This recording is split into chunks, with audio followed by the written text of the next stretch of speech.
We created this set of rolling hills in Blender using these geometry nodes in a previous video. And then we decided to apply our own texture rather than one that we had found online. So that being the case, I want to go ahead and apply that. So I'm just going to go to my materials. I'm going to open the folder and I'm going to select this soil 01 PNG that I created. Looks kind of nice, but when we zoom in, it looks a little blocky. So let's tile that a little bit because that was the whole point of the previous video. So rather than looking at the geometry nodes, I'm going to go to my shader editor. And the shader editor right now is pretty straightforward. It's just a soil PNG going into the principal BDSF and the material outputs.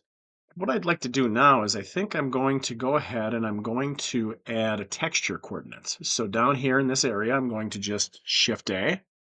I'll do a search for texture coordinates and put that right about here. Now the next thing I'm going to do is I'm going to go ahead and add some mapping. So let's do another Shift A. We'll do a search for mapping. And I guess I'll just go ahead and select UV to vector. And then from vector in mapping to vector for the soil PNG. Nothing's changed, but now we should be able to go ahead and make some changes in these numbers. And what I'm going to do is just change the scale on X and Y. If I go to 5 by 5, we can see that that becomes much more detailed.